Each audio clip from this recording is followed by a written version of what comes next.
Greetings humans, it's Angela, and I'm here to do a TV Talks Tuesday video talking about some of the 7 shows that I am loving this fall.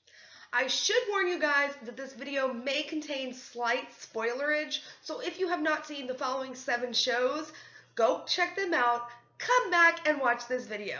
And the 7 shows are Scandal, How to Get Away with Murder, The Blacklist, Scream Queens, Quantico, Once Upon a Time, and Blind Spot. So jumping in with some TGIT, which comes on every Thursday night on ABC, we're going to talk about Scandal. This show is currently pissing me off. Yes, I love it. Yes, I love Shonda Rhimes, but Olivia is pissing me off. Something major. She is not meant to be with Fitz. I think she is strongly meant to be with Jake. That is my choice for her. And this indecision she's having and now finally choosing Fitz only to back away from him, only to run jumping into his arms again, it's just driving me over the top. I could deal with that with a strong storyline, but at the same time, what's been going on so far this season is doing a lot of the same thing. Last week's episode opened where the previous weeks left off with Olivia admitting that she was the president's mistress. And last week's episode focused on Mellie and her struggles with coming to accept this, with moving out of the only home she has ever known. About halfway through the episode, she decides to fight back, to fight for her house, because she has an arrangement with Fitz where she is going to become the next president. We all know this will not work. I hope this does not work because honestly, I don't like either Mellie or Fitz. Finally, however, she does decide to leave, leaving Olivia with some parting wisdom about how her life is not hers anymore and she better get used to it now. But she's not leaving alone because she has enlisted the help of Cyrus Bean, who has been MIA from the White House, staying at home with his new husband, presumably. And we can see that he's missing this world of politics. He really wants back in this game. He's bored, it seems like. And he appeals to Fitz saying, I want to come back. And Fitz says, no, get out of my house. So he leaves with Mellie, and I can't wait to see where it goes. But this indecision week after week is just driving me crazy. But for all you Scandal fans like myself, there is one bright spot. Quinn and Huck are finally starting to make amends. Their friendship is nowhere near where it used to be, but here's hoping that it will build over the season. Following Scandal, we have one of my favorite shows, How to Get Away with Murder, which I think may have made a fatal mistake. Do you guys remember the show Revolution? It had such a great premise and followed what happened after the world lost its electricity. No phones, no cars, nothing. Completely dark, and it focused on how these people had to survive. Like I said, I really enjoyed the show. I thought the potential was massive, but here's where they went wrong. They took too long of breaks between seasons, to be quite honest. And then when they did come back, they would come back for a few episodes and then go off for 3 weeks and then come back on. People lost interest in the show. So where a great storyline could have led a few more seasons, it got dropped just like that. And the finale episode was clearly not wrapped up in the least. I think How to Get Away with Murder is a strong enough show coming on Thursday night at the 9 o'clock time slot and created by Shonda Rhimes that it might avoid this problem, but having to go a year between seasons is a little excessive, in my opinion. That being said, I still love the show. I especially love what they're doing this season. In season 1, we followed Annalise Keating and her students as week by week they focused on an individual case, as getting a season-wide picture on what happened to her husband, who murdered him, and who was responsible for murdering Lila. This season, however, they're taking a different approach. Rather than focusing on one individual case a week, they have the same reoccurring case week after week, and we see why this is at the end of the first episode, I believe it was. The case follows the story of a brother and sister who have been adopted by very affluent parents, and the parents have been murdered. And Annalise, being the defense attorney that she is, has decided to defend them after giving their old lawyer the boot. A lot of what we're seeing this season happened 9 months ago, and at the very end of the first episode, we flash forward 9 months to the brother and sister's home, and we see Annalise in a pile of blood, assuming she has died. As the season progresses, we see that all four of our favorite How to Get Away with Murderers were there that night, and they brought a fifth. Mr. Nate Leahy, Annalise's boyfriend, is the driver of their getaway vehicle. When seeing this, my mind immediately went to, oh wow, what did they do now? But the story gets a little bit twisted. I believe it was 2 weeks ago at the end of the episode, we saw this prosecutor who is now prosecuting on the brother and sister case. And she's been giving Asher a whole lot of grief lately. She keeps saying, I know what you did, or remember this event. And Asher is being blackmailed essentially to work for her. And we see her in the mansion as well, laying there presumably dead. And in typical How to Get Away with Murder fashion, nothing is what it seems. So I'm wondering if Asher is behind all of this. He was excluded the first time, and I feel like it would be amazing if they included him the second time to really develop and expand on his character. The first season, his character was pretty shallow and superficial, but as this season progresses, we're getting little pieces of Asher, and I would really like to see where he could go, especially being involved in this murder. And wrapping up the How to Get Away with Murder section, let's talk about my baes, Oliver and Connor. I love them. They're so cute together, and I'm so glad they've lasted, and now they're talking about moving in together. So I never thought, based on season 1, that Connor would ever settle down, but I'm so glad it's with Oliver. Keeping it in the ABC family, let's talk about Once Upon a Time, where Emma Swan is now the Dark One. That's right, our savior has turned sour. Dun, dun, dun. The biggest thing I want to mention with this show is my #1 OTP of all time ever, Hook and Emma. And if they break them up, Eddie and Adam will be getting serious hate mail. Like seriously. Like cards with frowny face kittens on them. That's how big of a no-no it is to touch that couple. I don't care about any other couple on that show. Well, I like Regina and Robin Hood together. But I can live without them if it means keeping Hook and Emma together. And based on last Sunday's episode, I might not be getting my wish. Hook seems to be distancing himself more from Emma. That being said, I don't think Emma is 100% dark yet. I don't think Rumple was ever 100% dark. Because they each have someone there that tethers them to reality, that they have a connection to. With Rumple, it was Belle, and he wanted to be good for Belle. And while he was still the Dark One, Belle made him realize his humanity. With Emma, it's her parents, it's Henry, it's Hook, it could even be Regina. Belle was always there for Rumple, and when Emma turned into the Dark One, she was there to provide some wisdom for Hook. The only thing that I am so nervous about is her saying, I waited for Rumple all these years, and he never changed. Emma needs Hook to bring her back. I feel he got discouraged when the True Loves kiss didn't work, but look how many times Belle kissed Rumple, and it didn't work. But like I said earlier, it worked to a certain extent, with Rumple still realizing what he was doing. So this season, our favorite fairy tale characters have journeyed to Camelot, and they realize that Merlin is stuck in a tree, and they need to bust him out. At the very beginning of the season, Merlin comes up to a young Emma in a movie theater and says, whatever you do, do not pull the sword out of the stone. And since we're obviously in Camelot, that means we have King Arthur. Although he is up to no good, he wants things done for his own reason, and no one really knows what they are.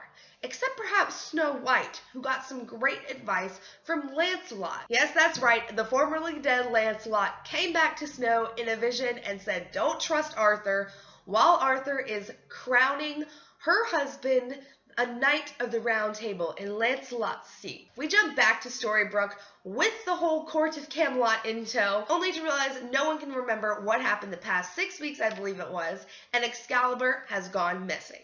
There is one person who knows all the details, and that would be Emma, but she is not saying a thing. She does, however, have a locked door at her new home where she is hiding Excalibur, and her vision of Rumple is telling her, you need to pull it from the stone, but you need a hero to do it. And I'm kind of on Merlin's side here, Emma. Don't pull that damn sword from the stone. Overall, I am enjoying this season. They have plenty of twists and mystery to get me intrigued. I just do not like the fact that they are replaying the whole We lost 6 weeks of our memories. We don't know what happened. They've already done this. If they do it again, it is going to become a very tired storyline for this show, and I really hope not to see it again. I think this is the last time they can successfully pull it off. Another thing that I was hoping to see was David as the Dark One. My sister and I were talking about that, and we just think he's so pure and so goody two-shoes, and we'd really like to see him just evil. That, and if he were the Dark One, it would mean Emma would be free to be with Hook. Moving on to undoubtedly my favorite show on ABC this season, Quantico. Quantico is a new show on ABC this season, and it follows the story of Alex Parrish as she decides to enroll in the FBI. The very first episode we get is her heading off to the Quantico training facility, and it also follows a few different people from her class of recruits. While there, they're put through rigorous training while learning they can't trust anyone. Yet if they want to successfully graduate Quantico, they have to work as a team. Quantico is another show that does a time jump, so we get a 9 months into the future where Grand Central Station has been bombed. Alex has been injured during this attack, and she gets taken with the FBI. They want to know who could have done it, and they have all the recruits on this board. They're like, look at it closely. What do you know? They think she must know something because she spent so much time getting to know. Unbeknownst to Alex, however, they think she is the one that bombed Grand Central. Assistant Director Yummy, aka Liam O'Connor, decides he doesn't believe her story, even though he was one of her teachers at Quantico. They arrest Alex, but with the help of a former teacher, she escapes and is now on the run. This show is amazing, you guys. Please, please, please check it out. Do not DVR it. You have to watch it live, because when you DVR a show, it doesn't count in its ratings, and I really want this show to get a second season. So as many people that know about this show as possible, all the better to get it renewed for a season 2. So let's talk about a few of my thoughts. I was really pissed off with last week's episode because she's on the run, like I said, has no one that she can go to. Her former teacher, Liam, doesn't believe her, even though while he was at Quantico, it made it sound like he was on some disciplinary action. So I really didn't like the fact that he wouldn't even give her the benefit of the doubt. We do see that Ryan Booth, an FBI agent that was placed into the Quantico training program to keep an eye on Alex, does believe her, has some contact with her, but he says he's going to have to sell her out in order to help her. Okay, Ryan, I believe you because apparently you have a family and are lying to Alex, so no. I like him, and his acting is really good as well. I just can't ship what they're trying to do in the show and push them together because he's not being honest with her. He's being honest about certain things, but, I mean, he has a family. He's kind of spying on her. He needs to open up. So in last week's episode, I was so excited to see Simon. I loved Simon, and then he got really, really sketchy for me. And I was struggling with, should I trust him? Should I not trust him? But when Alex runs to see Simon, we realize that Simon was booted from the training program for an as of yet unknown reason. I thought this was perfect. Alex needed someone that could have her back 100%, and it could be Simon. Simon's really good with computers. He's super smart. But alas, it was not meant to be. After deciding he is going to help her, we see Simon on the phone with Deputy Director Clayton, and he says, slow and steady. I really needed Simon to be the Nolan to Alex's Amanda, if you guys get my revenge reference. She needs that one person she can trust, and Booth being in the FBI and constantly surrounded by them really doesn't help her that much. But like I said, guys, I really do love this show, and I cannot wait to see where it goes. It's only 3 episodes in, more than enough time until next Sunday where you can catch up. Shall we talk about the Blacklist next? I think we shall. Amazing cast, you guys. I love the cast of the Blacklist. Red is possibly one of the greatest TV villains ever, because he has this amazing ability to make you forget that he is a villain.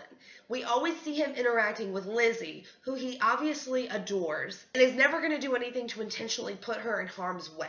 His whole ploy is about saving Lizzie, protecting Lizzie. That when he finally does something bad, you're like, oh my god, you're a jerk. But I have to remind myself not to forget that he is a villain, so when these moments do come, I'm not blown out of the water. What about Donald Wrestler? This season, oh my gosh, you guys. I love the actor that played him ever since Homeland, even though I was not behind the affair he was having with the wife in that show, but when he moved to this show, I just loved him even more. This season, Donald Wrestler is on point. Lizzie is on the run because of the finale of last season where she killed a man and a whole bunch of other things that they are trying to frame her for. And while outwardly, Wrestler is all about getting Lizzie back, getting Lizzie into custody. Inwardly, we see a small hint of the struggle of, this was my partner, I always had her back, and now I have to bring her in. I think last week's episode demonstrated this perfectly. When she was going to board a plane for Russia after jumping into the Russian embassy, stood in front of the car, and I believe he shot at the windows. It was crazy. But then Red calls him up and says, don't let Lizzie get on that plane, so he quickly goes after her, trying to save her life. An honorable mention must go to Tom Keene, aka Ryan Eggold is the actor that plays him. I need to see more of him this season. We saw him on the run and Lizzie in the power of authority, but now the roles have been reversed, and I need to see what he's going to do. But you can check out the Blacklist on NBC Thursday nights, I think, at 9 p.m. Speaking of NBC, let's jump into The Blind Spot, which is another show that I'm currently loving. This is another new fall show. It follows the story of Jane Doe, who was dropped in Times Square with her body covered in tattoos and no memory of who she is. All the FBI has to go on is the name tattooed on her back, which is one of their own agents, Kurt Weller. Kurt had a very tragic event happen to him when he was younger. He had his friend and neighbor go missing, and his father was the prime suspect. Each episode of the season so far has been a lot like The Blacklist, where they focus on a single thing and wrap it up by the end of that episode. So whereas in The Blacklist, they are focusing on a name, in The Blind Spot, they're focusing on a tattoo and decrypting a tattoo. Their hopes are that they can finally unlock who this person is. However, as we saw 2 weeks ago, they now know that the Jane Doe is the girl that went missing from Kurt's childhood, Rachel. This week's episode threw viewers for a loop because they also figured out another piece of the puzzle, that she was born in South Africa. And Patterson, who's their lab analysis, says that both things cannot be true, even though both things did show up. So now I'm confused. Is she Rachel? Is she not Rachel? Is Kurt ever gonna get answers? I do like the fact that each week it is a different tattoo, a different thing that they are focusing on, while maintaining this storyline. The Rachel answer came last week, which I believe was their 3rd episode, and it was a little fast for me, so now I'm believing that she might not be Rachel after all. One of the things that I don't like is how everyone was so resistant to trust her. She proved herself, she proved she's a fighter, she just wants to know who she is, and the team was really standoffish to her until this week's episode, and even now there are still some lingering doubts about her. Going on with all the mysteries of the tattoos, they've discovered that Jane has a tattoo of an FBI case file on her neck. Patterson goes to the boss lady, aka Bethany Mayfair, and says, this file is so heavily redacted, I need you to find out what's inside so we can unlock more to Jane's story, and Bethany says no.